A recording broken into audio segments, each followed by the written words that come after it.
अस्सलाम वालेकुम व्यूअर्स, मैं हूं मोहम्मद उमर और आप देख रहे हैं अपना YouTube channel English with Umar. Today we will talk about another important topic of English grammar and composition, punctuation.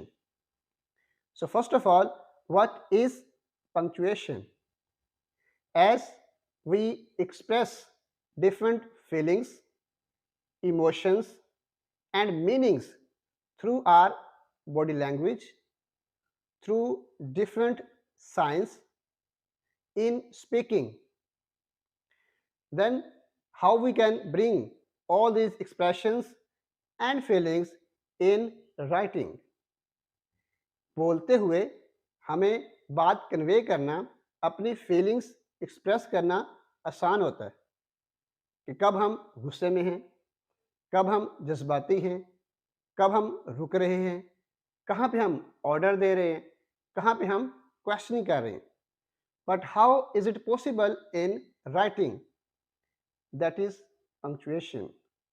So through punctuation, we bring different feelings, different emotions, and different meanings in writing. All those feelings, emotions that are in speech, they can bring in writing through punctuation. वो सारे feelings को, उन सारे ideas को, उन सारे meanings को हम राइटिंग में पंक्चुएशन मार्क्स के थ्रू लेकर आते हैं.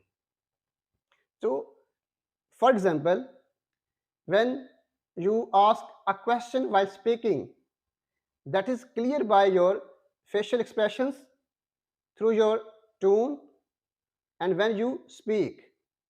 But without question mark in writing it is not possible. कि हम बोलते हुए तो उन सारे एक्सप्रेशंस को, क्वेश्चनिंग हो, ऑर्डरिंग हो, हम एक्सप्रेस कर देते हैं ऑडियंस को. बट हम राइटिंग में कैसे लेके आते हैं, वो हम लेके आते हैं पंक्चुएशन के through.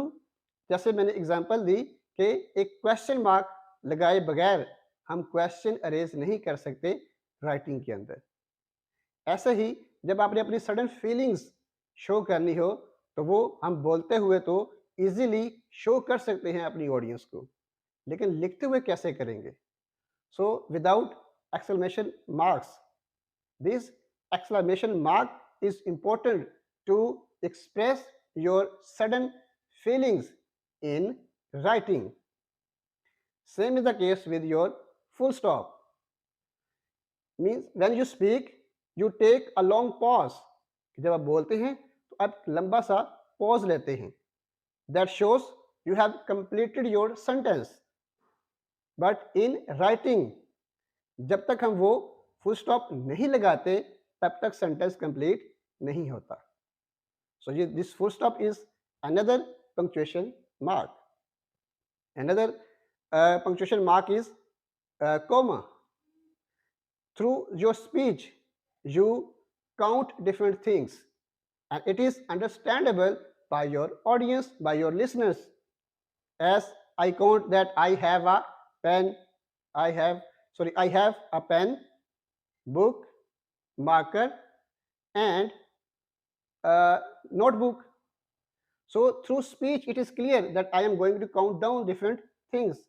But in writing, we use comma to count down different things, to make that different things separate from each other.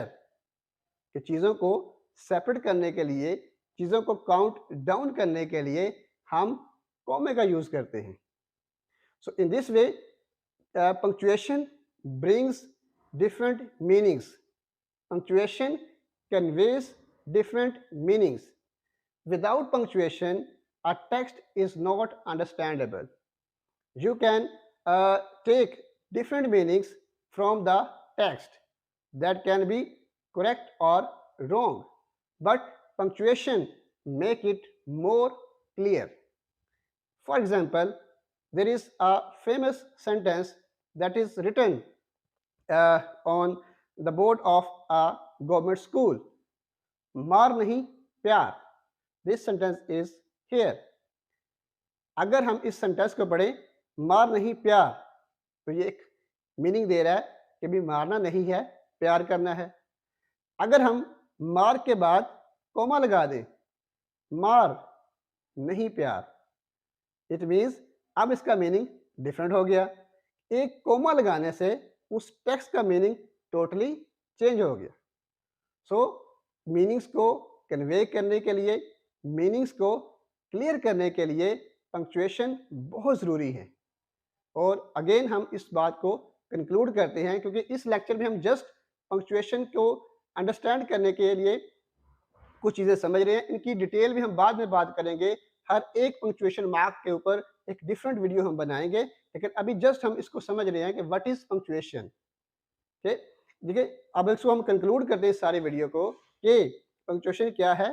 कि डिफरेंट आइडियाज़ को, डिफरेंट फीलिंग्स को, डिफरेंट इमोशंस को जो हम स्पीकिंग के अंदर अपने बॉडी लैंग्वेज से, अपने डिफरेंट जेस्चर से हम कन्वे करते हैं, वो सारी की सारी फीलिंग्स पंक्चुएशन मार्क्स के थ्रू हम रिटन लैंग्वेज में कन्वे करते हैं।